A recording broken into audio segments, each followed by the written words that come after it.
The great Francois Truffaut has a quote: "A great film has an idea of the cinema as well as an idea of the world." The Last Metro, one of Truffaut's final films, his 19th feature, is one of those very important films. Interesting fact or tidbit, The Last Metro was shot primarily in an abandoned chocolate factory. So Truffaut always has that Vigo, youthful, wild kindness spirit to him, even when he's dealing with some pretty serious subject matter, like the German occupation of France during World War II and the Holocaust. So the most important thing about this film is Catherine Deneuve. And she's the most important thing about every film that she's in, because she's one of the screen's most legendary and immortal muses, goddesses, however you want to describe it. But what's interesting about Truffaut's depiction of her, the way he presents her in this film, it's much different than when he had her in Mississippi Mermaid, for instance. He presents Deneuve as a distanced object. Of course, an object of our gaze, of our hours, but a finely aging muse. In fact, that comes to the major point of this film. That brings us to the crux of The Last Metro's purpose. It's about displacement. The Last Metro is a film about themes of displacement, about theatrical dispossession. It's about compositional distances. It's about the woman who disappeared. Now, of course, it's inescapable to kind of compare it to even Truffaut's earlier film, Day for Night, but I think it's far better than Day for Night. I think it's far more complicated and a lot less tongue-in-cheek and a lot more sincere and truthful at the same time, because it comes down to these compositional distances, which I will go into soon, but it takes a huge amount from the Lubitsch films, and this is perhaps Truffaut's most strongly Renoirian film. He owes a lot to the rules of the game in this film, especially with the idea of artifice and sincerity. In fact, the film's even directly quoted by one of the characters in the film. But his depth of field choreography, especially when trying to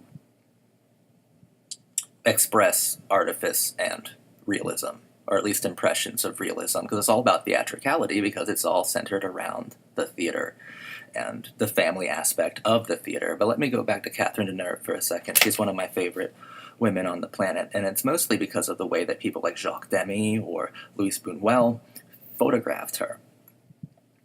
I think that Roman Polanski photographed her best and better than Truffaut did in the Last Metro, because I won't go into Repulsion too much, the 1965 masterwork by Roman Polanski, but Polanski's goal in that film was really to make you ashamed, make you feel invasive, and make you feel unwanted, unwelcomed by Catherine Deneuve. He knew that it's impossible not to be incredibly physically attracted to her, so he wanted you to feel awful about it, like you are sexually assaulting and just invading on this woman's privacy, her secrecy, but her purity. So Repulsion is probably the best example of how to use Deneuve in really creative ways, but Truffaut's way is very interesting too. Of course, Deneuve is a woman who her muse, her figure, she's a person people become obsessed with. So of course she's become the muse for several different directors: Demy, Buñuel, Polanski, and Truffaut. Of course, people are obsessed with the way she looks and how these muses just naturally emote or express so much just by looking at them. It's more than photogenic. It's something that had to be documented for the human record of existence. And of course, she possesses virginal archetypal qualities. But Truffaut's understanding of Deneuve is refined and matured and non-virginal, and a lot of times she's depicted as non-sexual. Polanski depicted her this way as well, even though his film was a rape fantasy. Truffaut's version of this timeless, limitless, dateless muse is matured and sexually sophisticated and experienced, and cognizant, intelligent, useful, dignified, elegant, in control, and stunning. Of course, always stunning. Catherine Deneuve will be one of the most beautiful women on the planet till she dies. This interpretation is incredible. It's an incredible interpretation, and it's startlingly distant. The translation of intimacy's universal muse and icon about compositional distances. So Truffaut knows how she has been utilized in the past by other talented filmmakers, and Truffaut refuses to give you that kind of intimate understanding of her, because this is not an angelic role. This is presented with deep red complexities and a nuance of expression and a limited scope of expression. She's still partly glacial in her emotionality. That's her only, outside of her complete radiance and beauty, that's her only recognizable feature carried over from previous directors and what they derived from her presence. And as noted by film historian Annette Insdorf, who I must be honest is incredibly intelligent, and I really recommend listening to her commentary track for the Criterion release of The Last Metro. I learned a hell of a lot from that. I love her. She's incredibly intelligent, and she hit all my ASMR triggers, by the way, when I was listening to her. She has a very good way with words, with her speech, very well pronounced. But Annette Insdorf will bring up the colored tones of the film, which is made up of a palette of browns, reds, rust, and orange. And it was actually inspired by German war films of the period that it depicts. And of course, the chocolate factory itself was painted with brown and rust, and this made me go, oh wow, this even adds a brute irony and forms of neorealist texturing that Truffaut probably didn't even plan for. I would add blonde to the spectrum of light, the spectrum of Insdorf's light. She did not. I would definitely add the color blonde to the spectrum of light and color. I would obviously incorporate Catherine Deneuve herself into Truffaut's colorful reasoning of tones, because she is the driving force behind this film, even if she is glacial and pretty insincere. And this is a madly Proustian and masterful film, and it's very curious because it possesses nearly every quality of traditionally classicist cinema that Truffaut himself criticized endlessly in his early articles and film criticisms. But The Last Metro is about absolutely understanding human behavior. It's not about sociology, historicity, or politics. It's about how aesthetics dictate behavior, how tones of color prevent us from ever condemning a true muse like Catherine Deneuve, like Madame Steiner. It's all about refined kinetics. The scene in the church, actually. And then, so much of this film is derived from Truffaut's life. He was one of the most incredible autobiographical filmmakers, in part. Most of his films are made up of anecdotes from those he's known, actual things he's experienced in his life. The Last Metro is once again another stanza in his great filmography, which is really a huge poem of autobiographical beauty and wonder. But that scene in the church, with Gerard Depardieu almost being discovered as a member, or at least a supporter of the resistance, is one of the most tense and rapid and anxious scenes I've ever seen, because there's a juxtaposition of sinless children, but also the perceived spatial purity of the church where it takes place. But The Last Metro is both about process and about content. Truffaut's late masterpiece is simultaneously self-aware and oblivious. It's about Deneuve's cool violence, her surprising expressions of violence. Oh, God, I remember hating you for loving me, riding on the metro. I do have a resistance to Holocaust pictures. I do feel that they make far too many appeals to emotions, and the implied weight of not liking one is almost an anti-humanitarian position to take sometimes. But I'm Jewish myself, and I lost a hell of a lot of family members in the Holocaust, so I feel like you're dealing with some very private materials, and I would probably agree with Godard, Kubrick, and Gilliam, among others who have criticized making Holocaust pictures. But The Last Metro is incredibly good because it's not necessarily about humanity. It's not necessarily about crimes against it, about crimes against humanity. It's more so about, not more so, it is about creativity in captivity. And of course, creation um, was incredibly important to Truffaut. Idealized forms were the most important things in his life. He was factually, absolutely, clinically, mentally obsessed with films. I mean, he was diagnosed as a very sick person, and he has a quote about how film lovers are very sick people, and he would know because he loved them more than anyone else. But The Last Metro is about creativity and captivity, about a muse in captivity, in about Catherine Deneuve, this eternal muse in captivity in a perpetually cold performance. Fascism kills art and creatives. Just look at what it did to German Expressionism, the films of Fritz Lang, for instance. God, the films of Murnau. You're so beautiful, Catherine, that it hurts to look at you. Yesterday you said it was a joy. It is a joy, and it's painful. The Last Metro is also a film about doubles. There are two women in Deneuve. In fact, Gerard Depardieu's character, that's one of his pickup lines to many of the women that he meets, but it's very telling of the kind of metaphysical themes that Truffaut is also incorporating into his film. Catherine Deneuve is two different people. She's the muse that we recognize in a postmodern way because we associate her with so many other films, and we already have this built-in image and conception of what her beauty represents to us.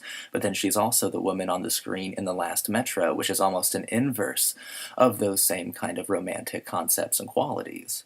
So, and everyone's putting on a play. That's the whole point of it, because it's about creativity and captivity, and everyone has to play a role, play a part. That's also where the Jean Renoir influence from Rules of the Game comes in pretty heavily as well. Everyone is both being insincere and pathetically honest at the same time. Everyone is desperate in this film, desperate to have some sort of freedom from this arrested development of the human condition, of fascism, truly.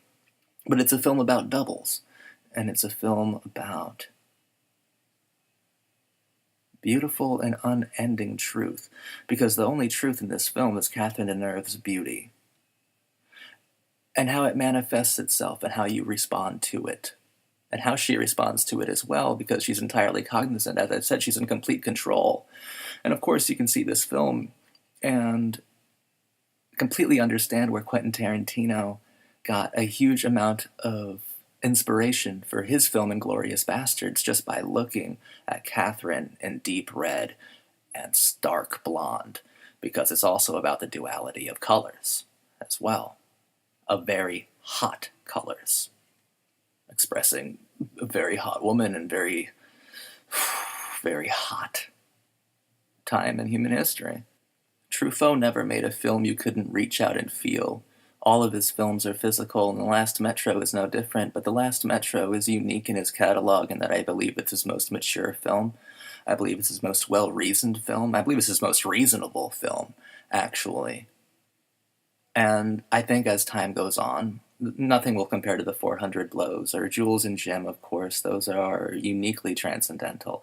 But I think The Last Metro's statements about what happens when you put a muse in captivity, what happens when you keep creativity, you keep art from growing and flourishing, or at least transforming.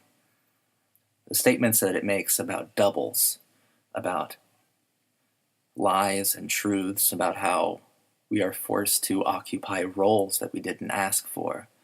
I think that those statements will outlive even the most romantic concepts of those other two films that I mentioned. It's definitely not my favorite Truffaut film, but it is number 3. It is below Jules and Jim, it is below The 400 Blows. But I think it's a lot more challenging than either of those two films combined, because Truffaut is presenting a challenge to you. He's asking you to rise up to the occasion of a very balanced, very refined, very sophisticated and mature film that doesn't want to be rebellious. It wants to be rebellious in its subtlety, and its nuance, and its the refined depiction of muses, of actors, of theatricality, of emotionality. Truffaut always wanted to challenge you, and his films can always touch you, The Last Metro is just more difficult to feel, but it's for a purpose. But once you break through that glacier that is Catherine Deneuve in this film, it is full of as much heat as red, as deep as the color red is that he uses throughout this entire film. That's how warm, how hot this film can be. It's incredibly responsive. I absolutely love that even when Deneuve's Steiner does finally give in to the inevitability of her attractions, of her sensuality, and actually finally gives into action, an action that isn't thought out or pre-planned, it's still compositionally distanced by Truffaut, by not only the framing, but the staging and the blocking. You can't really see what is going on, and there is still a distance between the emotion, between the romantic act that she is engaging in, and our view of it. And he's saying two things there, that it might be too intimate because this is an actual moment, this is an actual truthful moment from an otherwise untruthful woman. And when I say untruthful, I don't mean a liar. I mean, she is the hero of this film, and she has to be untruthful in order to survive and keep her husband alive. But during this scene, it is compositionally distanced. Characters are made distant from each other all the time, listening through walls. And us as viewers, we are also forced to feel the distance compositionally, because Truffaut does not allow us to see the full realization of Madame Steiner's release. We are not allowed to. Truffaut's film is beautiful. The Last Metro is wonderful. Thank you for watching my video.